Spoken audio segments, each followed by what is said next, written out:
Olá, meu nome é Júlia Graziela Thyssen, eu sou monitora de educação infantil numa escola da rede municipal da cidade de Venâncio Aires, uma cidade com em torno de 70 mil habitantes, localizada no estado do Rio Grande do Sul, no sul do Brasil.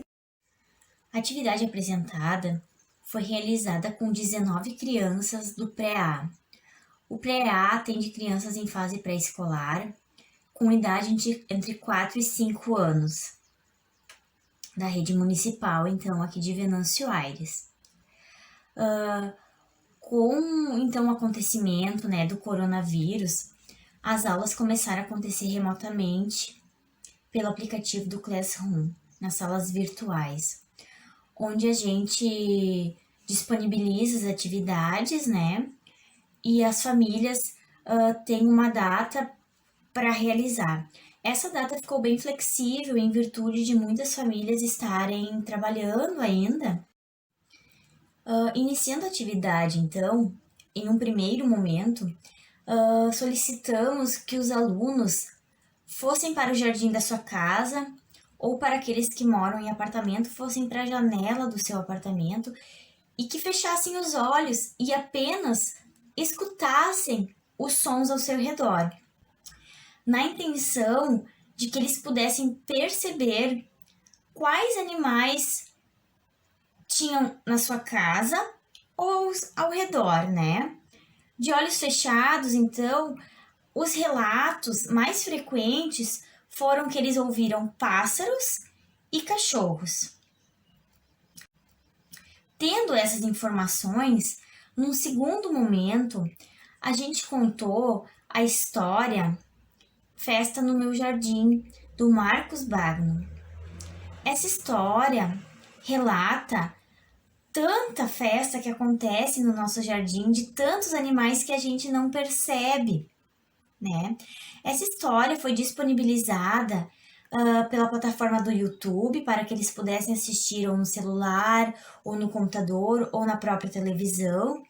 E ela também foi disponibilizada impresso para que os alunos que não tiveram acesso pudessem retirá-la na escola,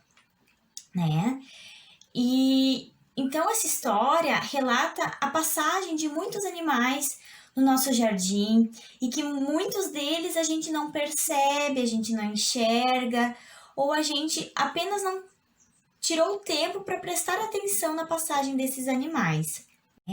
Contada essa história, a gente pediu que num terceiro momento as crianças refletissem sobre quais animais passam na casa delas, seja no jardim, seja dentro de casa, para quem mora em apartamento, quais animais que existem na nossa existência, ao nosso redor, e que a gente às vezes não dá conta, porque a gente não escuta e a gente não vê. Então, num primeiro momento desta terceira atividade, a gente pediu para que de novo eles fechassem os olhos e percebessem quais animais eles escutam, Então, novamente, surgiu os pássaros, cachorros, Alguns relataram que escutaram uma mosca, um mosquito voando, E aí, depois disso, a gente pediu para que eles fossem procurar a existência de outros animais. Então, muitos encontraram formigas, moscas, abelhas, lagartixas, Que são animais que estão no nosso dia a dia, Após esse momento, a gente conversou, em forma de vídeo, a gente conversou sobre a importância desses animais, Qual o papel deles no nosso dia a dia, A abelha, por exemplo, que faz a disseminação de novas sementes, Que faz esse trabalho silencioso. As formigas, que deixam o solo mais fértil, Tudo isso a gente foi conversando com eles e ouvindo o relato deles de quais animais eles tinham encontrado na casa deles. Então, nesse sentido, A proposta foi para que as crianças desenvolvessem ainda mais esse olhar investigativo que elas já possuem, expandindo a visão, né? Para que procurassem além daquilo que elas enxergam por si só ou que escutam sem prestar atenção, mas que elas fossem investigar a passagem dos demais animais que sim existem e que muitas vezes a gente não se dá conta, né? Mas que mesmo assim esses animais cumprem o seu papel, né? No meio ambiente, na nossa vida. Então, após essa tarefa, nesse sentido, a proposta foi para que as crianças desenvolvessem ainda mais esse olhar investigativo que elas já possuem, expandindo a visão, né?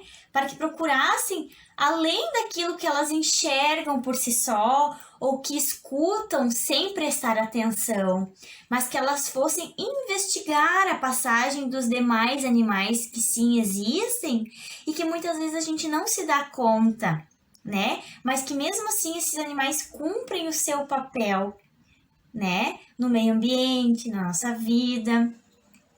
Então, após essa tarefa, as crianças nos relataram em forma de vídeo, em forma de áudio ou em forma de desenho quais animais elas encontraram, né, nas suas casas. Aranhas, né, lagartixas, baratas, que são animais também.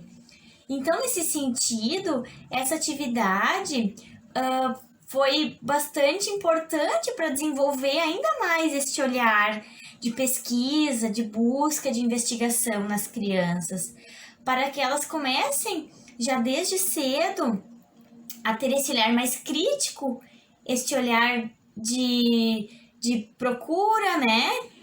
Foi muito importante, então, essa atividade para eles. E após, então, esses relatos das crianças para nós, né?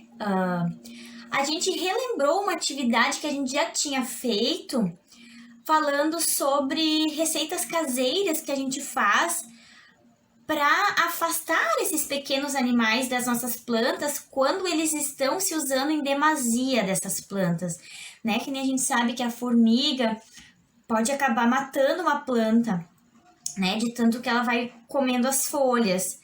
Então, quando a gente percebe que elas estão comendo demais a ponto de colocar em risco aquela planta, a gente passou uma receita para eles natural, né? Com água, detergente, casca de ovo, para que eles pudessem usar com a família, para não matar esses animais, mas também não permitir que esses animais matassem a planta, né? Então a gente conseguiu conversar entre as atividades para que cada vez mais eles consigam fazer essa relação da importância de todos os seres no meio ambiente, né? E para que cada vez mais, no dia a dia, eles consigam se perceber desses detalhes e ter esse olhar mais cuidadoso, mais cauteloso, mais investigativo, né? De estar questionando certas atitudes, certos pensamentos, desde a educação infantil, né? Então, essa foi a sequência didática que a gente apresentou para vocês. Eu espero que vocês tenham gostado, né? E a gente agradece essa oportunidade de estar apresentando essas vivências da educação infantil, onde as crianças ainda estão muito abertas a novas descobertas, a desenvolver essa curiosidade nata que elas já trazem com ela, mas que a gente tem muito ainda a expandir e que já nessa idade a gente consegue, né, inserir esse olhar mais crítico, esse olhar investigativo, aguçando ainda mais a curiosidade delas para com a ciência, para com a vida, né? Muito obrigada, então, até mais.